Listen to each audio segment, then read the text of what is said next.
In 2016, a group of conservative Christians launched a satirical website called the Babylon Bee. And we often grab some of their material here on the show. It was a rival to the leftist projects like The Onion. And since then, the website has grown to employ over 20 people and has a worldwide following with monthly views of over 8 million fans, as it skewers the left as well as poking fun at pretty much everybody else. Much like Outsiders, the Babylon Bee finds no shortage of material within the crazy world of woke identity politics and lefty lunacy. Well, today, exclusively on Outsiders, Joel Berry, the managing editor of the Babylon Bee, joins us live from the States. Joel, great to see you. How are you? Doing well. Great to see you as well.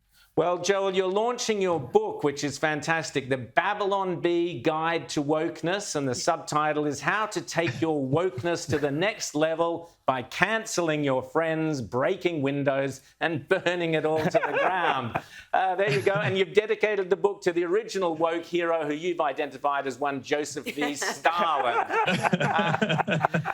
Joel, so talk us through it. The book's coming out. Where did you start? So much wokeness to choose from, Joel.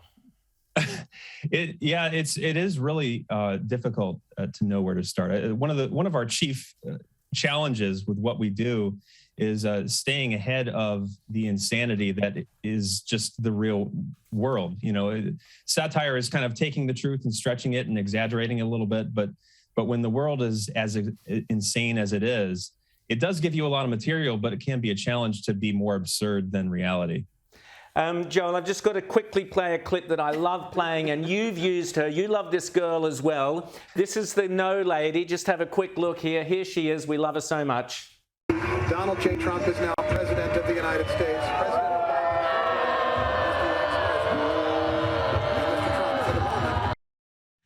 Now, I notice you took the No Lady and you've turned her into an iconic graphic. I think we might have that graphic or not, I'm not sure. But anyway, you've turned her into an iconic graphic to describe the process of finding your identity from your feelings. Explain this, Joel.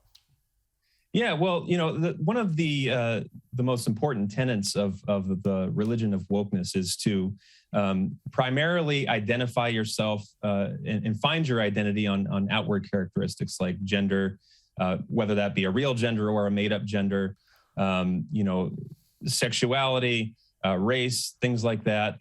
And so what we did is we put a little guide, a handy guide in our book on how to find your identity. So what we did is you can kind of take the first letter of your first name, the second letter of your middle name. It goes through this process and then it'll spit out what your oppressed intersectional identity is. And so you might find out you're a one-legged Arab trisexual elf, you know, with mental problems or something like that. So the more categories of oppression you can claim, the more power you have in the woke world. James. And I've got to say, I love the whole way that you've basically broken down the whole woke religion. It's a wonderful guide for any of us who are looking to be woke. And I'd like to apologize, first of all, for my white, cisgendered, heterosexuality, Christianity, patriarchal nature. So let me just get that out of the way. That's right. Shame on you. Shame on me, thank you. And I'm feeling, you know, the thousands of years of guilt and oppression on my shoulders right now. You can tell. But isn't it wonderful, too, these language guides? And I love how you say, you know, oh, there's all these other words that you could use to describe evil, but now you just have to say it's whiteness. How does whiteness now become just the actual catch-all for everything that's bad in the world? Well, it has. We talk about wokeness as a religion, and in Christianity and a lot of religions, you have this idea of original sin, this fundamental flaw that all human beings have. Well, in wokeness, that original sin is whiteness. They've kind of taken that principle, borrowed it from religion, and they've assigned it to the idea of whiteness, patriarchy, Western civilization. With the goal being the eventual dismantlement and teardown of Western civilization. So it has a lot of parallels to religion in that way. Rita. Babylon Bee, it just has so much material to work with. Material most other comics leave alone because they're all lefties as well. It could also be Nostradamus-like in making fun of something, and then what you've mocked becomes reality.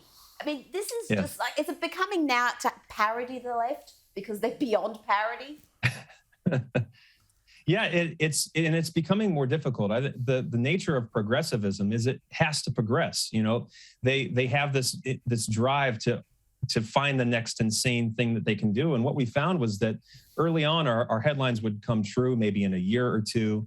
Then that moved up to coming true in a month. And now it seems like we're just weeks and days ahead of reality, where we'll publish a headline and it comes true just it's a real headline 2 days later. Absolutely, James. And I mean, I do love some of your headlines, and just thinking of some of the recent ones, and like about the school kids in LA dressing as celebrities so they won't have to wear their masks, or the Jen Psaki announcing that you need to show your vaccine certificate to get your free crack pipe. I'm sure we're only days away from this, but you are absolutely right though. This is a great fun book. It's really hilarious. I love all the infographics, but there's a serious point here. And one of the things that I find really interesting is how, like, there's this whole section about how language is used to keep everybody on tenterhooks. So, if you say, I really appreciate your culture, if you say, I don't appreciate your culture, you're wrong every which way. How is this wokeness used to control people and control the culture and basically silence and shut up the normal majority? Yeah, well, I think wokeness preys on basic human decency. I think we all want to be good people. We all want to love our neighbors. We all want to be, none of us want to be racist, and what wokeness has done is it's kind of claimed those words, that idea of racism or white supremacy or hate. And they very deftly change the definition of those words and pummel you with them if you are afoul of their ideology. And people who aren't wise to that and what they've done to language, it's hard to know how to respond to that, because you don't want to be seen as racist. So people shut up. So I think the book kind of exposes a little bit of that, and hopefully it deserves mockery. I think there's a lot of hand wringing and worrying that we do about this woke movement, but I think it's good to stand back and laugh at it for the insanity that it is. It breaks the tension a little bit. Joel, you're 100% correct. Laughter is by far the most important tool that people can use against this insanity, and it is insanity. And don't worry, Joel, there's no shortage of it here in Australia. If you ever run out of material in the States, come on down. We've got plenty for you. Are you guys okay? We're worried about you over there in Australia. You're right to be worried about us. Please be worried about us. But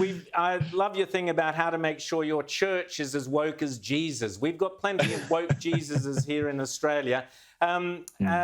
Just tell us briefly as well, you'd highlight cancel culture, and that's the flip side of it. Yes, we can laugh at it all, but unfortunately, there are many people who are cowed within the workplace and cowed within other places to not speak up, and that is insidious. It is Stasi-like. And what can you say to those people who don't have that kind of courage or platform to put up their hand and say, this is wrong, for fear of losing their job or whatever it might be? Well, it's hard for me to tell someone to speak up and lose their job. It's easy for me to say as someone I write satire.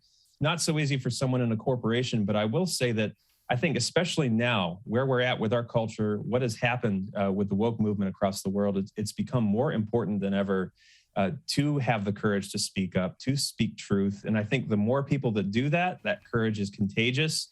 And I hope our comedy serves to do that at least a little bit, to give people some courage, some encouragement to stand up and speak truth no matter where they are. Absolutely. Rita? Well, our conservatives now, the rebels, you've got the big corporates, the media, Hollywood, everything is so far left and woke. And our conservatives now, really, the rebels who are punching up. Yeah. We're kind of it has become, in a sense, the new punk rock, the new anti-authoritarian movement, and it is funny. It's humorous to see the left that still fancies themselves the resistance, siding with all the corporations, Apple and McDonald's, and it's sharing all the same opinions.